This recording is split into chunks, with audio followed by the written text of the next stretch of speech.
This is Hannibal here from thehannibaltv.com with Katie Paige. KatiePage.net is her website. She's a UFO investigator. She's been on the History Channel. She's done a lot, including possibly having some experiences with whatever the phenomenon is. How are you doing today? I'm doing good. Thanks for having me on, Devin. No problem. So, how did you first become interested in this subject? Well, like so many of us out there, we experience certain things and we question what those things are. And for me, it started at a pretty young age. And I spent time on and experienced things on a ranch in UFO folklore is known as the Clearview Ranch. We were threatened and warned never to talk about what happened out there on this ranch property. This was the mid to late 70s, so I'm aging myself a bit, but my family and I experienced a lot of things. And, I raised a family, went to college, did all those things people do to pay their mortgage, and time went on. And I still had all these unanswered questions. So for over a decade now, I've been researching, what I believe to be a combination of things happening on this ranch property. It's season 3 of Beyond Skinwalker. You can see kind of my backstory there on the Rocky Mountain Ranch, but it's a ranch out here in Elbert County, Colorado. And all sorts of things happened out there. Linda Moulton Howe got her start out there as an investigative journalist with a rash of unusual cattle mutilations, not just of cattle, but horse, cow, or horse and sheep and even dog. And people were arming themselves, being afraid they were going to go to humans next. So many different things happened out there, and we can talk about some of those things. But I started to kind of question whether these things were actually paranormal in nature or if they were, black access governmental projects. Because this property is not too far from the Air Force Academy in Colorado Springs and NORAD and Camp Carson and Butte and so many other military installations. So that's sort of been my journey for over a decade now, is trying to sort all that out. Yes, I've never heard of this High Strangeness Ranch in Colorado. Obviously, Skinwalker Ranch is the most famous one. What are some of the Mhm. phenomena that occur at this ranch? Yeah, yeah. Thank you for bringing up Skinwalker Ranch. Like I said, we were threatened and warned never to talk about what was occurring out there on this ranch property. And so back in 2013, I purchased this book here by Colm Kelleher, PhD, and George Knapp, which is Hunt for the Skinwalker, just thinking it might have some commonalities to what I experienced as a young girl. And I turned to a page in a chapter called Other Hotspots, and I start reading about a ranch in Colorado. And I knew right then and there that that was the ranch of my childhood. And in this book, they mentioned 3 PhDs that were investigating it. Dr. Leo Sprinkle, PhD out of Laramie, Wyoming, who is known for being a hypnotist of experiencers and past life regression, as well as John Durr, PhD, and Peter Van Arsdale, PhD, who was a seismologist. And several other people were out there as well, as I learned later as I got all the documents and reports from back in the day. So I learned about it in that book and drove out to the University of Laramie, where Dr. Sprinkle had all his archives and still does. So anybody can go visit the American Heritage Center if you ever find yourself in Laramie. And he just has a lifetime's worth of work on this subject. And yeah, to find the similarities between the Colorado Ranch, which actually predated the Skinwalker Ranch by over a decade. We're talking mid to late 70s here.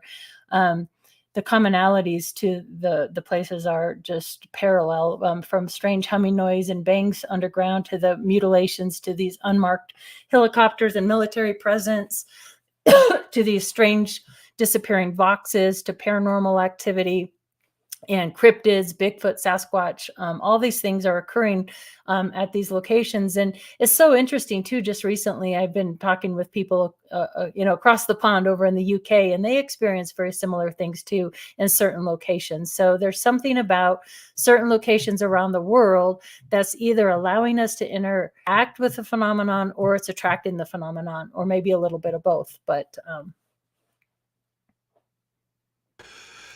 Yeah, and we always hear for Skinwalker that it might be a portal. You're saying yours is possibly a government testing site, but do you think there's any chance it could be like a portal?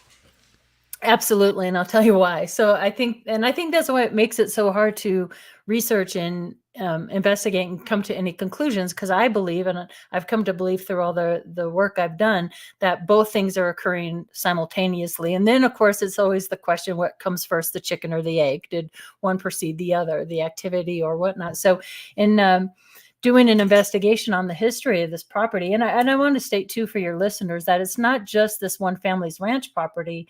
It's this whole area of Elbert County, Colorado, and even into the Black Forest area in Colorado, that I have an Excel spreadsheet of names I pulled from all these historical newspaper articles that were talking about all these things that were occurring back in the day. And I have names of over 200 and some people on that Excel spreadsheet. So, and the phenomena is still occurring today. But as far as, is it government? Is it something paranormal in nature? I could tell you, when I filmed that first episode of Beyond Skinwalker on the History Channel, it was the first time I had been back on the ranch property since I was a young girl. And I couldn't wait to get on the property just to see what I remember, see what the feeling was like. Because when I was there, it was really terrifying and scary. And you always felt like you were being watched and things like that. But we had an unexpected blizzard blow in that night. So we're all out there freezing cold with our headlamps on, and I'm taking them back to the back of the ranch house where we have these groups of ponderosa pines.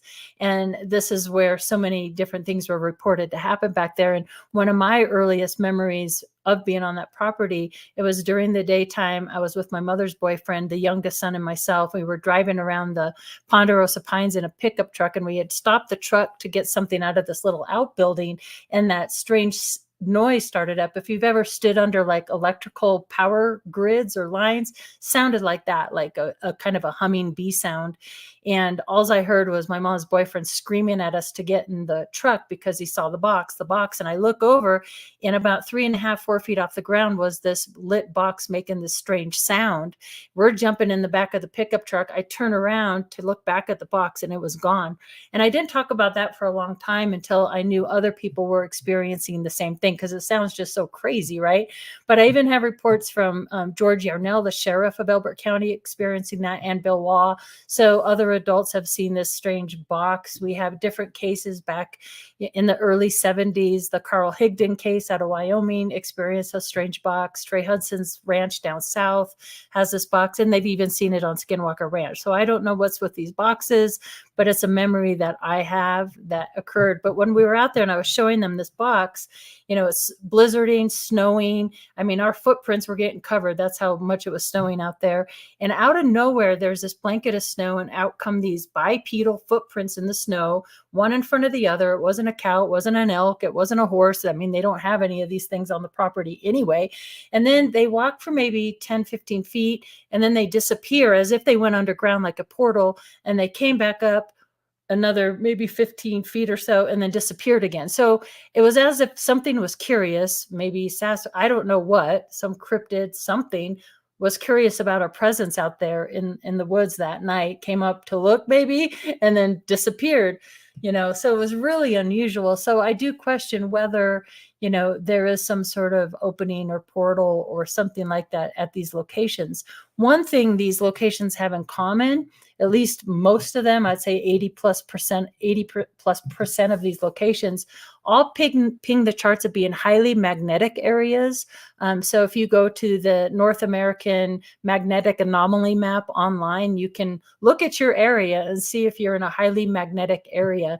And most of these ranches are in extremely highly, like they ping the charts, the top being extremely magnetic. Most of them have aquifers or water running under these properties, and a lot of them have very similar geological aspects, quartz crystals and that. And we know from like paranormal research, like at the Stanley Hotel here in Estes Park, that they have also certain minerals and water and things that, make things more active, locations more active. And I have found that on these ranch locations as well, that's the case. There's a fan on here that wants to know, do you think aliens are able to tell time?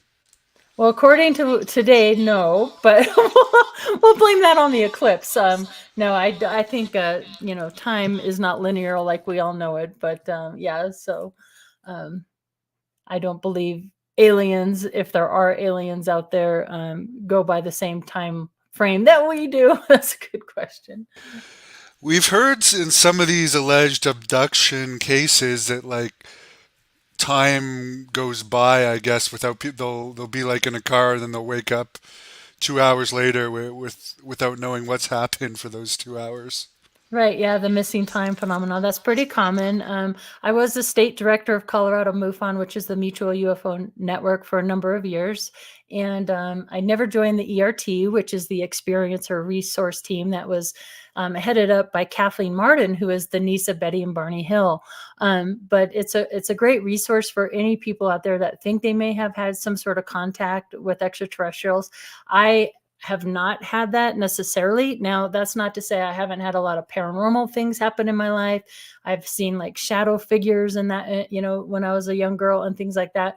But actually claiming to be an abductee or whatnot, I don't go far as to say that. That being said, when Dr. Leo Sprinkle and I got pretty close because I wrote a book, what happened is I went to the archives for kind of selfish reasons to get all the research on the ranch. And I found myself getting lost in boxes upon boxes of letters that people wrote to Dr. Sprinkle from around the world about their experiences. And I felt if I find these letters interesting, so will other people. So I wrote a book called Letters of Love and Light, 4 Decades of UFO Experience, Encounters, and Sightings Shared with Ufologist R. Leo Sprinkle. And I spent 3.5 years taking pictures of people's letters, and I'd go home, organize them into folders, pull out the kind of juicy part. So, there were letters from children, there were letters from experts in the field, even the debunkers like Phil Klass, who was a well-known debunker of the phenomenon. I got to read all the correspondence between Dr. Sprinkle and Phil Klass because Dr. Sprinkle kept all his letters. But if they talked about like ET descriptions or craft descriptions, or, there's a chapter on hypnosis and motives and implants. And one thing a lot of people wrote a lot, not only missing time, but they would talk about, was this a dream or was this a memory? And people would talk about having these dreams that felt like a lucid dream, kind of so real, is more real than their waking life. And in fact, I've talked to other people who have a lot of experience that claim when they wake up in the morning, they're almost more exhausted than they were, when they went to sleep. So these people have very active lives oftentimes and can also lucid dream. So the ERT is a good resource for those folks out there who think they might have an encounter or missing time like that. As far as shadow people, I think I might be legitimately going crazy, but I've had some shadow people experiences lately. What have yours been like? Well, Heidi Hollis, who's a friend of mine, she's done a lot of work with shadow beings and that. So she will tell you like they're not necessarily a good thing to have around you. And that's the other thing I wanted to bring up in talking about, like, yes, I think there was some secret military black access projects, and we'll talk about why I think that and what was going on there in my belief. But there's this other side of it, which are these shadow figures, the paranormal side. And that night when I saw those footprints in the snow, I had several layers of clothes on, a hoodie, a vest jacket. It was freezing cold, so I had multiple layers of clothes. The next day we had off from filming, and my daughter came to have lunch with me, and we went shopping at the outlet stores to the Columbia store so I could get, warmer clothes to wear for the rest of the week for filming. And my back started hurting me, and on my back were these it's either a radiation burn or something got me. It almost looks like 3 fingers, and I've been scratched 3 times before. And I think those are connected to whatever these shadow beings are. I experienced them mostly when I was younger. I sometimes see them from time to time, but I think you can tell the difference between like a ghost, like might be like my father's passed away and my half brother's passed away. And I'm like, well, if it's a ghost, you usually have one encounter or different encounters, but with these shadow beings, they're often described as anywhere between 6 to 7 feet. They're dark, they're shadowy. They often come in 2s and 3s. They're seen oftentimes in doorways, by the foot of your bed, in your room, that kind of thing. And that's what I experienced. When the people that own the ranch now, and I was telling them they've lived there now for over 30 years. So they bought it from our family, basically, that I had the experiences with. And I was telling them about the history of their location and everything that had occurred there. And they were aware of some of it, but certainly not all of it. But they said when they purchased the house, in the back of the ranch house, there were some nefarious things going on, meaning maybe kind of like an altar, maybe some worship that shouldn't have been going on, some negative type things. So to me, I've always felt these dark shadow beings and these scratches are kind of a negative thing. And so I take very good care now to always like surround myself in white light, think positive thoughts. Like I don't want that attached to me in any way, shape, or form. So I think it's not always a good thing to have these beings around you, but I certainly think you can, talk to them either, verbally or in your head, just like, hey, set boundaries around these things, because it's quite a real phenomenon. I've met several people that have experienced whatever these things are. Yes, I don't know if it really is shadows and my curtains moving or what, but definitely foot of the bed and doorway Mm-hmm. stuff has been confusing me in recent Yeah. months here and there. Do you But feel like you're being watched? perhaps, and I've had some unusual dreams, but There you go. I've had a lot of Do you dreams know? where you wake up and you can't move Okay. lately All right. that are strange. Right. So do you know that if anybody else in your family has had unusual paranormal things in their life or encounters, have you ever asked? I don't think so. I was Okay. adopted anyways, Okay. All right. That's but interesting. Hmm. someone on here wants to know if you know George Noory. I do. I've been on Coast to Coast with George Noory and George Knapp. I did Gaia. There's an episode on his show on Gaia TV. And so I got to meet George Noory there, a super nice guy and a wonderful pioneer for sure. And he will be out there at Contact in the Desert. So it'll be the first time we have George Knapp and George Noory face to face on the stage. So I'm looking forward to seeing that out there at the end of May. Yeah, and I'm having you on to talk about that, so we may as well bring it up now. What Mhm. exactly are you going to be doing at Contact in the Desert, other than, of course, meeting fans? You've been on all these TV shows, which, by the way, includes, of course, as we mentioned, History Channel's Beyond Skinwalker, UFO Witness, Gaia's Beyond Belief, Ancient Aliens, Small Town Monsters, On the Trial of UFOs, Night Visitors, and Ron James' film Accidental Truth. So you're quite the Hollywood star at this point. Well, I wouldn't say that. I'm just a curious person seeking answers, and that kind of comes with the territory. So I'm really grateful that it's getting the exposure, because I've kind of had to battle my way through. The Skinwalker Ranch. They have the same type of phenomenon. Actually, Bob Bigelow owns Skinwalker Ranch and Mount Wilson Ranch at the same time. And just recently, a couple months ago, I got to go out to the Mount Wilson Ranch and meet Jeff and his significant other, Nick Knack, and I got to talk with Carl Crusher, and I actually met him in Vernal. And I think it's so important that these different locations of high strangeness really work together to kind of sort out what the heck's going on, right? But Contact in the Desert, of course, I'll be speaking there. I'm actually going to be speaking on Monday on, what's paranormal and what's government cover-ups, and what are my theories on that. That's what my presentation will be on. But I'm really super honored to be on the Women of Ufology panel that will be hosted by Kelly Chase. And for me, it's full circle. Linda Moulton Howe will be on that panel as well. And last year at Contact in the Desert was the first time I really got to meet her and talk with her a couple times face to face. And for me, that was coming full circle, because that's really where Linda, as an investigative journalist, got her start in the mutilation phenomenon out there in Elbert County, and the whole state of Colorado. We had Snippy the horse as well. But we're going to have Dr. Desiree Hertek, Yvonne Smith, who does a lot of work with experiencers and people who have missing time, and she's a hypnotherapist, and she's a wonderful lady. Alexis Brooks and Kim Carlsberg, I haven't had the pleasure of meeting them yet, but I'm looking forward to it. And then I'll also, on that Friday, that panel's on Friday, I'll also be on a second panel hosted by Ben Hansen, who did UFO Witness, or does UFO Witness, about paranormal anomalies. And that's going to have Andrew Collins, Dwayne Ollinger from Blind Frog Ranch. Dwayne's an awesome, cool guy. Eric Renkin, Craig Campabasso, and that's going to be Friday as well. So looking forward to both of those panels. And to me, I love the discussion part. I love having questions asked of me.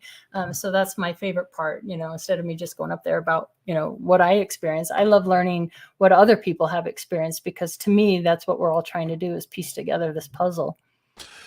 I have interviewed Linda Moulton Howe about cattle mutilations, but what are some of your theories on what that phenomena is all about? And as you said, it's horses.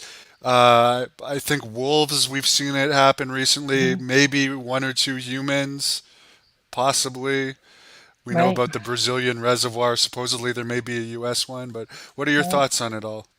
Yeah, I mean, that's a topic that has been going on for decades now, with really no closure to it, no answers. And I'm not the expert in this field. I give credit to Linda Howe and Chuck Zukowski and Christopher O'Brien. They did a lot of work on this phenomenon. But I have to say, in doing interviews and research for people that live in the area, and one of the pioneers of the town, her family, like, you go to to this little town and roads are named after this family. So her husband's 1800s. And I drove to Wyoming to do an interview with this witness, and this was around the time of the High Strangeness, so it was like 78, 79. She got married right out of high school, and her husband bought a property out in Rama, Colorado, and he was on his horse checking the cows for calves, and he came upon a dead calf. And this calf had 4 cuts in a perfect square, with the top of the fur removed, but the skin's still there. And but the calf was dead. So he gets on his horse, goes back to his ranch house, gets my witness, and they drive back in the pickup truck. She said that took anywhere between 20-25 minutes. When they got back to the calf, that calf had been completely mutilated, cauterized incision, blood drained, no footprints around the area, no tracks, only the tracks that the horse had left earlier. They were miles off the county road. So she's like, it's not like somebody just stopped. She said it felt evil. She said they felt like they were being watched.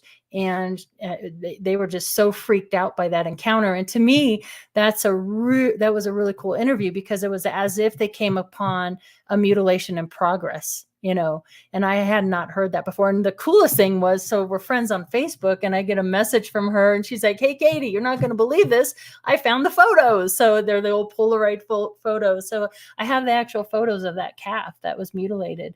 And, in talking with people, it goes both ways. I mean, we have this strange phenomena that was really occurring quite often out there, where these unmarked helicopters sighted. So it begs the question, are the military out there snatching these cattle from random people's ranches, lifting them up? I don't know. There's never been really like any needle marks or footprints around these animals.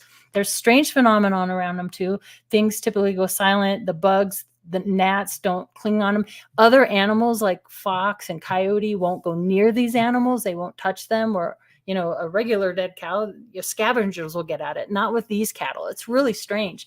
A lot of times the tongues are removed, the anus, that part. A lot of times they'll take and mutilate a cow. I just had a recent mutilation. Actually, somebody just sent photos of one that happened just last year, where the calf is still in, I'm sorry for the graphic nature, but the calf is still in the womb, but the mother had been mutilated. So are they testing groundwater because of nuclear missile sites?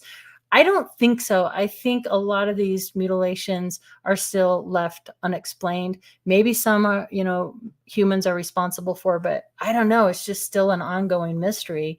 It really, really is. And I don't know. There's some great books. I recommend all those books by those people I just mentioned. I mean, they even talk about a mutilate. I think it was Christopher O'Brien's book, Stalking the Herd, that talks about one of these cattle being put on the doorway steps of the NORAD. And now, is that like some sort of warning? I don't know what.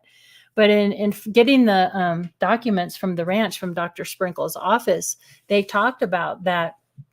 There was his name was Warren, and his last name was redacted out. He said, from Camp Carson, visits the ranch. Camp Carson is a military base here in Colorado Springs. He visits the ranch. First of all, why is there a soldier from Camp Carson on the ranch?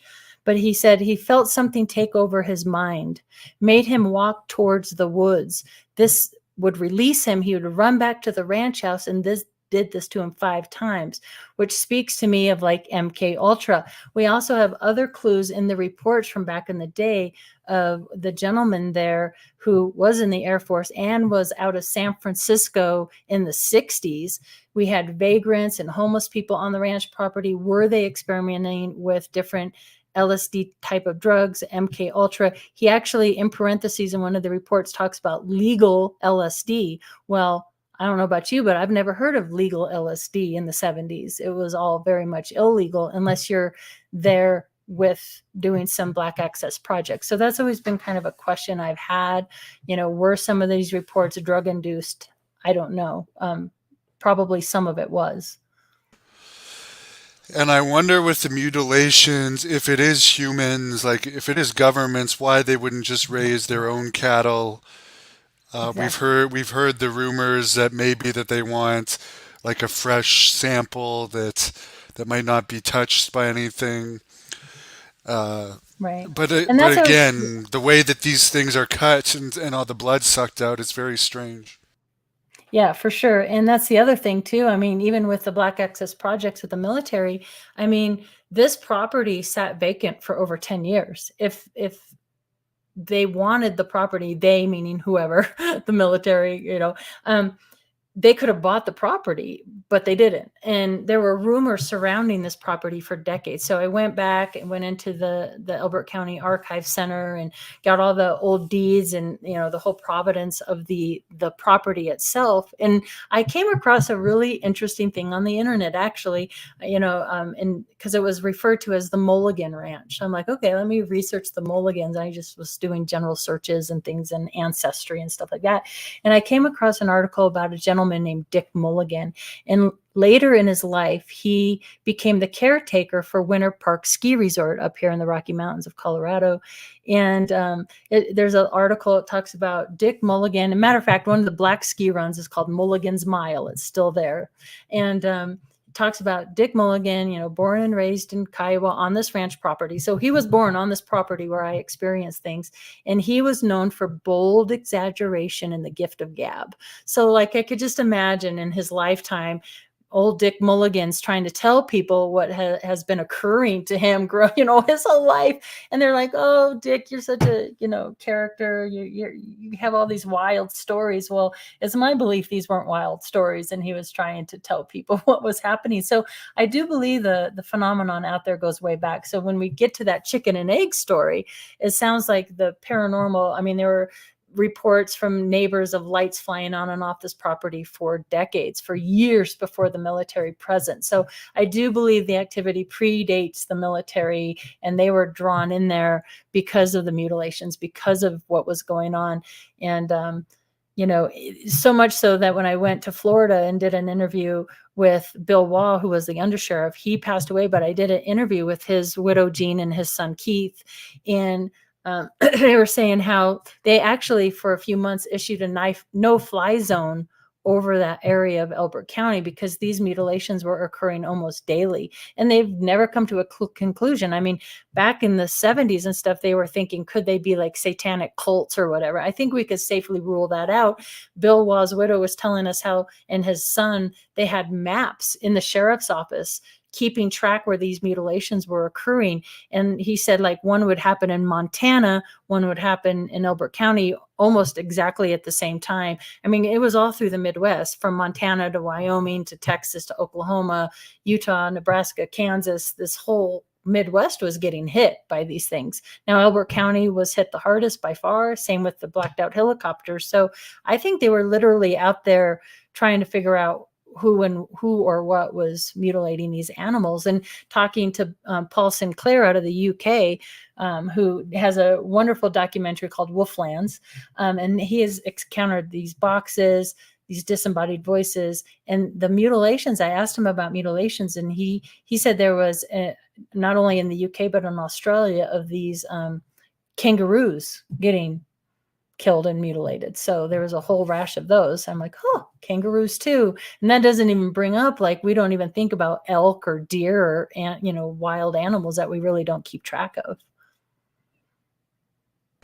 100%. And this is a bit of an unusual question, but ATF Media wants to know, have you been to the underground bases in Duluth, New Mexico?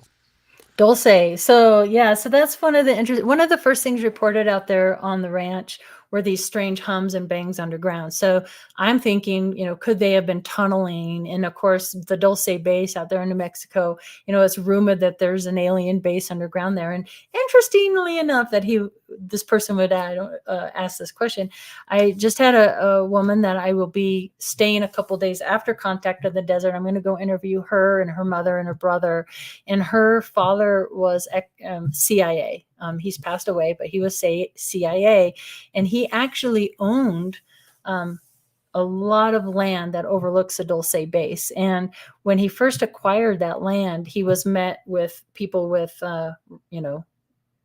guns, basically. So I can't wait to go interview them and learn what they have to say about the Dulce base. So that's kind of something that's unfolding now. Now, do I believe that there's a base there? I'm not sure about that.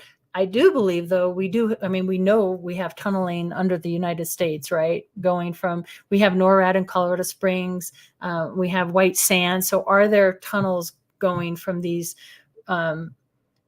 strategic military bases, and were they able to dig like that with being conspicuous? I've tried to do some research on that. And from what I can see, yeah, I think they could have done that without too much attention if they wanted to. Now, you were on Ancient Aliens. What are your thoughts on that theory about aliens being the gods and so forth? Because in a way, it is more believable than, and I'm not insulting religious people, but like more of the fantasy god type stuff. Yeah. It's an interesting theory. And I've watched that. I've been a fan of that show for a while. And I know Linda Howe talks about, were we possibly genetically manipulated by ET? And that certainly could be a possibility. I don't see why not. So the Anunnaki theories and Sitchin and all that stuff. So yeah, I think there is certain things that could have some credibility to it. But I always try to stay in that middle lane where I'm just like, I'm not going to go all in there or all in over there. I try to keep that middle ground, and I'm open to anything, but I do like documents and proof. And so I don't know, we shall see, maybe, hopefully someday, if we ever get answers. And that's the other thing. I'm not holding my breath for that either. I mean, we've all seen what's happened recently with, we're getting all so excited with this new information from the Navy coming out and Congress and these things and the whistleblowers. And then you see them backpedaling, and it's just a little disappointing. So I think there's a lot. I think the reason for that is I think there's a lot of liability that's going on. I mean, if we're covering things up since the late 40s, 47, then, and they're doing these black access projects, and there's people, in some of these debriefs, they're like, yeah, there's been people hurt and even killed, and there's a lot of liability there. So they're going to keep the lid on it as long as they can, Now, you mentioned the Stanley Hotel, which Mm-hmm. is, I believe, the Shining Hotel. What are your experiences there?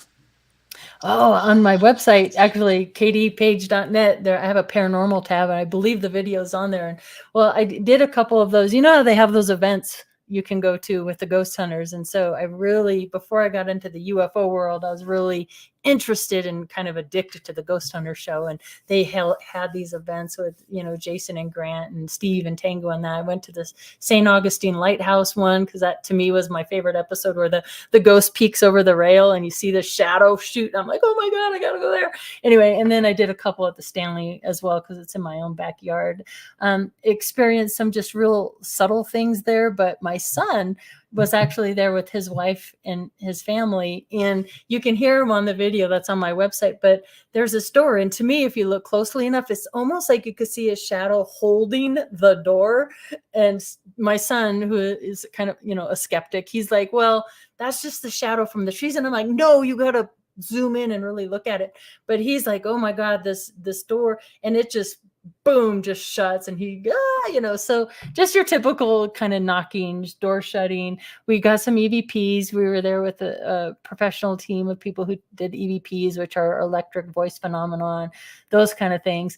But at the St. Augustine Lighthouse in Florida, that was super cool because we kind of got at the top of the lighthouse. Again, my same son, my niece, and myself, my niece's husband, we're all up there with K2s and, recorders. And I'm just trying to make contact to the two little girls who unfortunately passed away there at the lighthouse. They drowned. And it was so interesting because I'm thinking, well, okay, we're from Colorado. We came a long way. They're from Florida. They died really young. I bet they don't know or have not experienced snow and the coldness of snow. And anytime I would talk about snow, everything would go crazy, right? And we put, kind of bait it with candy. So we got really cool responses with that. So, when it comes to the paranormal world, I've experienced so much that I absolutely believe in ghosts, and I believe in life after death for sure. But yeah, that was kind of a cool response. It's a really cool place to go visit if you haven't been out there. It's a beautiful location. You can go to Rocky Mountain National Park while you're out there in Estes Park. It sounds fun. I've seen one ghost thing before that is kind of indisputable. Um, that made me a believer many years ago. ATF Media wants to know if you want to search for that camera crew that was lost in Antarctica after they supposedly recorded underground pyramids. Have you Um, heard about this? I think so. I don't know. I mean, if we could find them, great. But I've always been one to kind of stay in my own lane, and I've really have been just focused on trying to weed out what's been happening at the Rocky Mountain Ranch and another big case that I have that I've been working on for a number of years that has kind of been put on the back burner because of all these ranch things that are happening, interestingly enough. But years ago, about 3.5 years ago, before COVID, it was like, we all tell time now, pre-COVID, after COVID, pre-COVID, after COVID. But a case came across to me about a Roswell body. And so I've been investigating that, and it's been an interesting case, and I really want to focus my attentions back on that. But long story short, there was a Brigadier Arthur Exon, a General Arthur Exon, who said one of the Roswell bodies was rumored to end up in a mortuary outfit in Denver. And that's where the rumor kind of stopped until this couple out of California who worked at a mortuary, who was good friends with another mortician who's out of New Mexico. And I went to New Mexico a few times to interview this gentleman. He has since passed away, but he wrote a little pamphlet about his experience. And there was a storage facility down in the mortuary. And what's interesting about this, Mamie Eisenhower is from Denver. And so the owner of this mortuary lived 3 doors down from Mamie Eisenhower. And there's a Mason connection. They were all 33-degree Masons. And there's a Lowry Fitzsimmons connection as well. So there's all these different key players here in Colorado. And anyway, there was this vault that just sat in the corner where they stored the extra chairs for funeral services. And the mortician thought there was nothing in the vault because it's been sitting there year after year after year after year after year. And finally, curiosity gets to him. He's like, "What's with this vault in the corner?" And they're like, "Oh, don't pay any attention to that. There's a federal judge who has a hold on that body." So in researching the federal judge, who happened to be the crash retrieval specialist for the nation, not like UFO crashes, but airline crashes. And he was also the infectious disease specialist. He actually was the federal judge appointed by Nixon, who did like the toxic shock syndrome and other big, huge, cases for the United States.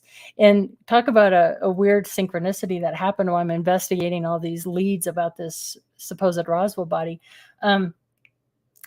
My mother is in a retirement home at the time, and she asked me to come do a presentations, on UFOs 101. So I'm like, sure, Mom. I was giving the presentation. I was talking to the nice folks there afterwards, and I was telling them about this Roswell body Denver connection and the judge and the federal judge and everything I just told all you guys. And this woman goes, "You mean," I'm not going to say his name because I'm still working the case, but his widow's on the 5th floor. You want me to go get her? And so I got to do 2 interviews with the judge's widow. And she told me things that just blew my mind. So that case has sort of like been my baby for a number of years, and then sort of the ranch stuff took over my life. So as far as other cases and going down other rabbit holes for Antarctica and stuff, I just don't have the time, but I hope somebody does do that. What are your theory? I know one of your theories is that they are man-made, these UFOs, but what are some of your theories on what UFOs are? That's a good question. I mean, first of all, it's funny how things happen. It took me a long time to kind of get to the abduction phenomenon. And for me, it came down to just simple questions. Like the argument is, well, there's no UFOs visiting Earth because there's such vast distances, right? And I'm like, yeah, that's true. But maybe there's ways of getting to places we don't even know about yet, right? Wormholes, the bridges, that kind of thing. So as far as the abduction phenomenon, all the different, because you hear so many different types of crafts, so many different types of ETs.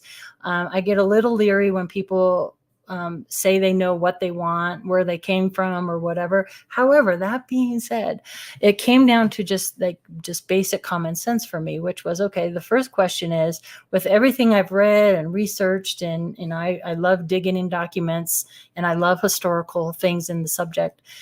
When you see boxes upon boxes of credible reports from pilots, right? Boxes, there has to be something that is from outside this world visiting Earth. So once I came to the conclusion, well, yeah, I think we have been visited by some other forms of life out there, then the next logical question was, well, if indeed we've been visited, then it would make sense to us that we would abduct whatever life form is there. I think we would do it, so why wouldn't they? So something that ties back to the ranch, and I found this really fascinating. In the reports, there were 2 A-7D interceptors that crashed in Dr. Sprinkle's notes in pursuit of a UFO at night over Elbert County during the time when I was a young girl out there. So I ran into Richard Doty at a conference in Laughlin, and I asked him, number one, because he came in 1977 as a disinformation officer, and I asked him if he was aware of the property in Colorado, and he said absolutely he was. And I said, well, did you know about these 2 A-7D interceptors that crashed in pursuit of a UFO? And he said, yes, I am. And if you want to know more about it, send a FOIA request to Kirkland Air Force Base, which I did. I get a big packet back, and both pilots ejected, both pilots survived. But the information was really interesting because it talked about that the instructor pilot misidentifies the light of another aircraft, which they never, ever identified. They had 218 live rounds of ammunition on board, and 8 of his instrumentation panel lights malfunctioned. So all these things were going on with these guys. Well, fast forward, I'm at David Marler's, who has the National UFO Historical Record Center out there outside of Albuquerque, New Mexico. He does great work. If anybody's interested in historical stuff, check out David Marler and his project. But I was doing research because the 70s is kind of my favorite year to do, before we had Photoshop and CGI and all that stuff. And I came across a headline of a National Enquirer saying that the Air Force had admitted to scrambling 2 jets after a UFO. It's the first time the Air Force admits scrambling jets. This is a report out of Falconbridge, Ontario, where they're watching anomalous objects on radar for several hours. And these things are at 26,000 feet, shooting straight up to 72,000 feet. They're moving 25, 30 nautical miles over the Great Lakes. So they ended up scrambling 2 F-106 Delta darts out of Selfridge, Michigan. Now, this occurred on November 11th, 1975, the same day as the 2 interceptors crashed in Elbert County in pursuit of a UFO, November 11th, 1975. And do you know what else happened the very wee mornings right after midnight on November 11th, 1975? Travis Walton was returned from his abduction experience on that same day. So Here we have 4 interceptors, 2 crashed, 2 were admitted being scrambled, F-106 Delta darts, all on the same day that Travis Walton returned back from his little adventure. And I do believe Travis Walton. I mean, that happened in 1975. And around that same year is when I was a kid. And I've always felt, and I say this, Travis Walton to me is like a haunted man, right? I just believe something happened to him. And to have those 4 interceptors that same day is it kind of, whoa, what's going on there, you know? I'm pretty sure Falcon Ridge is right in this area that I'm in now too, so that's interesting. I'm going to look that up. Oh, okay. Yeah. November 11th, 1975. Let me know if you find anything else about that date, because that's an interesting date to say the least. And to make these connections all these years later, I mean, that really goes to show like it's never too late to research things that are 40 plus years ago, you know? So it's good to always go back in history and see what you can uncover. As far as your paranormal research, what's the best evidence that you personally have collected? Well, the best evidence I've collected is just kind of like, so my dad, rest his soul, he was one of those old guys, you know, that you die, you're dirt. He didn't believe in anything kind of thing, you know. And he also loved the ladies, so he was married 4 different times. His 3rd wife was sort of like his best friend wife, right? And she ends up passing away from an asthma attack right in front of him in this house that he was living in.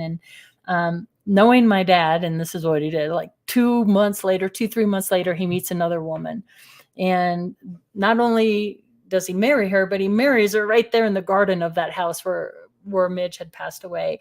And after my dad married this other lady, so he was a Pabst Blue Ribbon beer drinker, and he would frost his mugs, you know, those old freezers that you would open up sideways like this. He would put his mugs in there to get frosty cold, to pour his nice cold beer in. And after he married Liz, those mugs would just fly out and just shatter in the kitchen. The basement light bulb would burst and pop, and he would hear her walking like through the kitchen. It was a pretty small house, through the kitchen on the linoleum and then into the carpet and stuff like that. So all these things were going on, so much so my dad moves out of the house and allows it to go into foreclosure. So it's sitting there ready to go into foreclosure. I'm a young mom at the time. I had my first son right out of high school, and I'm thinking, hey, this house is sitting empty. I'm going to go move into it, right? Well, I can until they kick me out. So I did. And nothing happened until we were forced to move. And once we were starting to pack up the boxes, we saw a full-bodied apparition of Midge in the doorway, just, you know, kind of doing this thing. Like you could see her form do this. And then I was always terrified because one of the reports my dad would say is they had an extra bedroom where my young son had his room, but she kept all her favorite like dresses and coats and things. Well, that closet kept opening, and yeah, time to move for sure. And I was scared to open it, but I was like, okay, I'm going to watch something funny on TV. And I go to open to pack up my son's stuff, and that closet just opened. So those kind of things. So, you know, personal experiences that make me a true believer 100%. I mean, if they got my dad to believe, I believe. And then EVPs and your typical things like that. But for me, you know, I just think there's the paranormal stuff is still continuing. Like to this day, I have things happen, TVs turn on, things flying off the walls, that kind of stuff, you know, sort of been a paranormal kind of life for me. And I don't know why that is, but it just is. So What are the different kinds of hauntings in your opinion? Because we hear there's some that is just incidents replaying over and over and over yeah, again. Some right. poltergeist, it sounds like what you were experiencing. Uh, Right. Well, that's just it. There's the residual. That's kind of like a tape recorder playing back and back. And I think that that's pretty common in places like the Stanley Hotel, where we have quartz crystals or things that can record, right? And things just sort of play a loop. And it's almost like the ghosts that are there aren't even aware, you know, they're just going about their thing over and over. So, you know, there's those types of reports. Then there's the ones that have like unfinished business, that have, like in Midge's case with my dad, I think she was pissed. Like she was mad. And it's so funny. Just recently, I just drove by that house, and I for so long, I've been wanting to go knock on the door and like, hey, is your place haunted? Because if it is, I know who it is. But I think, in my belief, I think when my dad passed away, because Midge passed away, you know, in that house, I think maybe they're off together and that house isn't haunted anymore. So that begs the question, like, if you are a ghost with unfinished business, or you're just mad at somebody, or you're really connected to your family, or you're connected to a property or a place or a happy memory or whatever the reason you're hanging around Earth for, maybe that can change after a while. I know certainly for me, I felt my dad around me for a few years after he passed away, and I don't feel him much around me anymore, only on certain occasions. Now, is that because I'm not paying attention like I did right at the beginning, or is it because he's gone off and done, or is reincarnated, or whatnot? I don't know, but definitely different types of hauntings. And I've also heard things, I know people talk about the energy, because we're all energy, right? Each one of us kind of has a signature energy vibration. And I've heard that these noisy ghosts, or noisy spirits, or poltergeists, can oftentimes be connected to high anxiety, high stress, kids that are going through puberty, boys and girls through puberty, or if there's a lot of anger, resentment, and tension in the house, that can cause poltergeist activity. So I think maybe we as individuals, each one of us, play a role in some of the phenomena that is occurring, both in the UFO world and paranormal, both. So, and we haven't even gotten to the cryptids yet. We haven't got to Bigfoot. Yeah, no, we definitely haven't. But there's one thing I'll just bring up because the Ragu Overlord is saying you investigate it and follows back.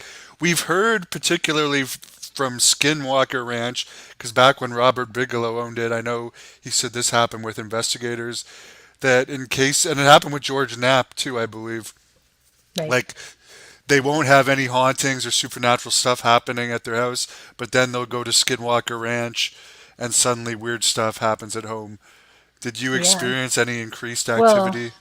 the Ragu Overlord brings up a great point, and that's another. I mean, I, like so many people too, I compartmentalize these different phenomena. There's a box for paranormal, there's a box for cryptids, there's a box for UFOs, but I'm one that has a belief that they're all intertwined, and we play a role in it as well.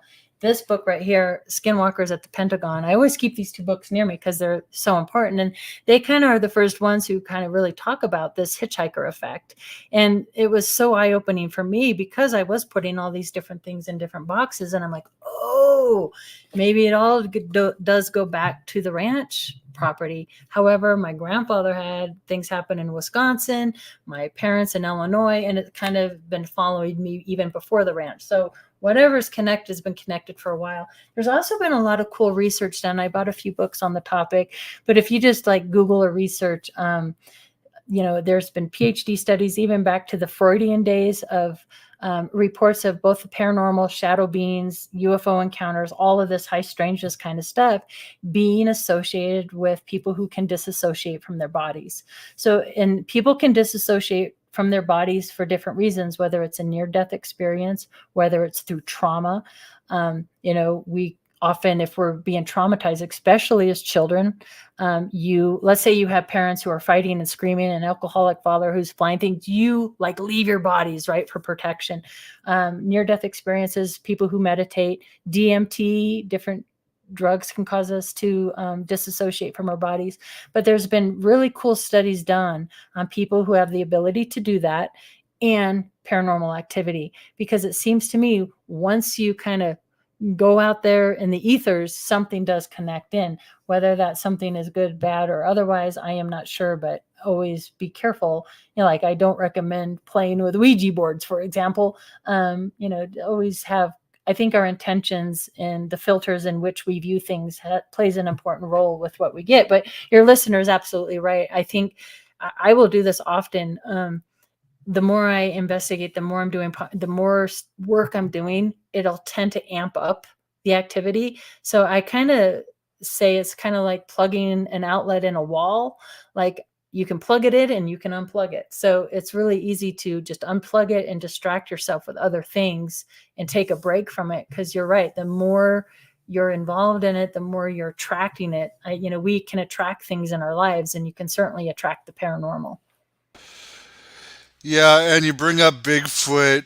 There was that sighting recently in Colorado. I'll put up the picture. Oh, I get my glasses. Do you remember this? This was right in Colorado, and it made headlines not too long ago. I don't recall seeing that one. That is a really interesting picture, isn't it? It's like he's looking off to the. There's actually video of it too. I don't own it, so I won't put it up. But there, a train drove by, and this was captured by numerous people on a train. Colorado Wow. mountains. Right. Right. Yeah, So there's definitely something to Bigfoot, Sasquatch out here for sure. And in the reports too, they talk about him banging on the house and menacing and things like that. And what's fascinating, Stan Gordon wrote a really good book on the topic of Pennsylvania Bigfoot. And he kind of, I don't know if he was the first one necessarily, but he kind of was one to kind of start, is there a connection between Bigfoot and UFOs? Are they connected? Are they the pilots? Are they like bodyguard workers? Are they ET species themselves? Are they interdimensional? So many questions around Sasquatch and that encounter we had at Rocky Mountain Ranch. So I mentioned earlier, I was visiting Jeff at Mount Wilson Ranch, and trying to, what do these places have in common? And he's taken me back up to this cave up there. And interestingly enough, Jeff, one of his things that he talks about is in being in that cave, you kick the cave and it almost sounds hollow underground. So we're talking about tunneling and caves underneath and that. But as we're walking up to this cave, just like in Colorado, there's these, you could see the toes. They're not super large, but they weren't human. They came out of nowhere, a few prints disappeared, and I have it on video. I have the photos. And I'm like, what is that? Did somebody go up there and fake that? Or is there a barefooted creature? It's not elk. It's not deer. He'd never seen anything like that. I'm like, Jeff, do you have Bigfoot up here? And he's like, no. I'm like, well, they followed me then because you have one now. So I don't know. I don't know what that is. Crazy stuff. Crazy stuff. And you talk about cryptids. I don't know if how much I believe it now, but I used to be really obsessed with sea monsters. Is there anything new Oh, like coming Loch out Ness in that Monster, world? right? That was Well, proven not to be fake, necessarily right? Loch Ness, but there's a lot of them out there. Many lakes claim them, but is that anything you follow? Well, yeah, I sorted. I mean, there's a whole section on my shelf back here that's nothing but cryptids, and I believe that there's so many discoveries being made all the time deep in our oceans. I mean, they're finding new creatures all the time, so it makes sense to me that there's probably things out there that we just haven't tagged, and identified. And as far as cryptids too, on these ranches, we have these large birds, and even through MUFON, we'd get these um, large bird sightings of like pterodactyl type of things. And filming when we were shooting the rockets for Beyond Skinwalker, me and one of the rocket guys, we hear like large bird wings flapping, like a huge freaking, and we're looking, and they're like, what was that? I don't know, but at that ranch, they were reported to have like these phoenix type birds seen. And then in a ranch 14 miles away, which I was unaware of this property until just a few years back, when at the time I was the guest speaker coordinator for Colorado MUFON. I invited a gentleman by the name of Sean Bartok. He wrote a book called Flashbacks. And I'm just sitting in the third row watching his presentation about a property that in the book he says is in Castle Rock, Colorado, still close to Elbert County, but in actuality, in getting to know him better, his ranch property was 14 miles away from ours. And up comes these two pictures of these ET beings that were seen on his property.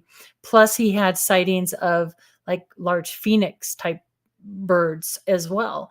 And the parallels to his encounters almost mirrored our encounters, and we didn't know each other. But the most fascinating thing, and I didn't witness this personally, but the other adults back in the day reported seeing two types of ETs on this ranch property. The one types were the blonde, blue-eyed Nordics, and the other types were, and this is a new term coined by Paul Giamatti, because he calls them the Tubi guys, but they are sort of like a ET AI hybrid, where they had these long, spindly, like spider arms, these spider legs, this device that covered its chest, like the helmet thing with these tubes. And this other gentleman, Sean Bartok, had pictures of the same type of being. I mean, if we were like witnesses of a crime scene, you couldn't get more similar. The heavy brow, the wrinkles around the mouth, these tubes. I'm like, what is that all about? So that blew my mind as well. I'm like, wow, there must be something to that then. But they said these two different types were in conflict with one another, and it kind of makes sense to me, like maybe the blonde, blue-eyed Nordics were like fighting for our humanity, not to merge with AI or go down this path we're all going down right now. And maybe the Tubi guys were, I don't know, but that's what was reported going on there. So I find that really interesting. Yeah, what are you aware of as far as different types of ETs?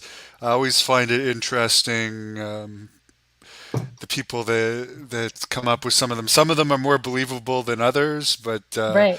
And why the differences? That's always been a question, like why so many variations? And I think that just kind of goes back to we play a role in it, right? Maybe we're projecting our own thoughts and beliefs and manifesting some of this ourselves. I do think that that could be a big key to some of this. However, where I get lost with this, and then I'm back to where I started again, you get a place like, the Rocky Mountain Ranch, and all of a sudden you have hundreds of people.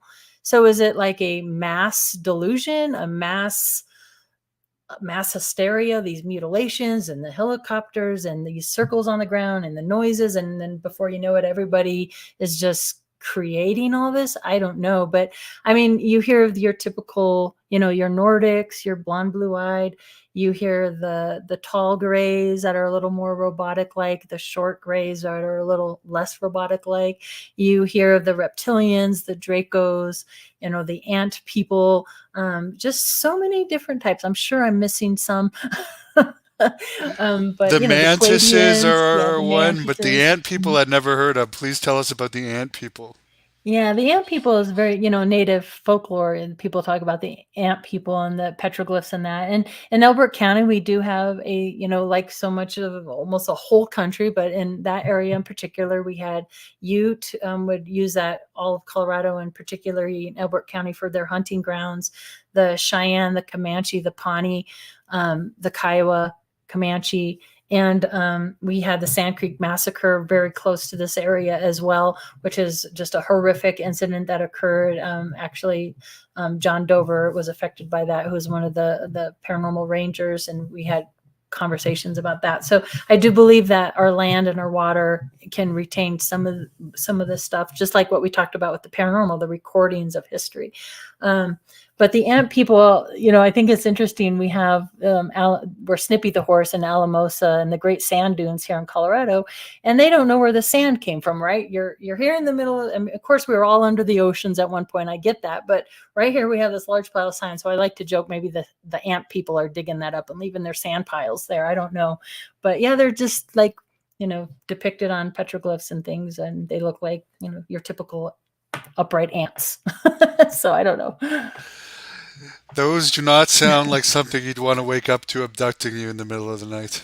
No, or the Tubi guys. No. What are your thoughts on abductions? Like I said, it took me a while to get there. But I think there's some really credible people that have experienced missing time. Travis Walton's one of them. So it would make sense to me that this is ongoing. And then, of course, there's, is there a hybridization program happening? Are they abducting, women and men for repopulation of their planet? That kind of thing. And anything's possible. I'm open. I'm pretty open to a lot of these ideas, but I want proof, and until somebody brings me back a photograph or they come introduce themselves, I'm always going to question, but I do believe that people are definitely having experiences with it. So. Very interesting. Mm-hmm. Well, as far as contact in the desert, you want to talk about it one more time, how people can get tickets, the website. Yeah, I'll put it up right. now. Yeah, I hope to see a lot of you out there. It's a fun event. It's a 5-day event. It's out there in Indian Wells, California. You can go to contactinthedesert.com. There's just they have jam-packed this thing so full of just dancing and bands and workshops and intensives and panels and more speakers than ever before. And it's just a cool location and people hanging out and talking about all these interesting things and learning from each other. So it's always a really good time, and I hope to see a lot of you out there. So definitely check that out. And where can we order your books if anyone's interested? Yeah, if anybody's interested in my work, or you can keep track of what I'm doing at Katie Paige, and it's KATIEPAIGE.net. And I've also just started a nonprofit called Rocky Mountain Ranch Research, and I'm getting that up and running right now as we speak, and that's RockyMountainRanchResearch.org. I just actually put the website up yesterday. So if you go to that, you'd be one of the first people to check that out. So working on that, and I'm very excited about getting a team of people together and doing more research on Rocky Mountain Ranch and seeing how much of it is military secrets and how much of it is unexplained paranormal events. So Very cool. I hope if I'm ever out that way, I could visit it with you and do a video. yeah, for sure. Yep, for sure. You have my contact information. If you're ever in Colorado, just give me a shout out. I was there back in 2019 for some wrestling interviews, and it was a great trip. Awesome. Gorgeous place. Yeah. And lots of Very lucky hippies to there live here. too, which, by the way, you look like you fit in perfectly. Hippie. Right. Well, I'll let you close this off with whatever you want to tell the fans. Thanks again. Yeah, no, thanks so much for having me out there. And I hope everybody has a great rest of your week. And thanks for listening. I hope to see you out at Contact. So everybody have a great one.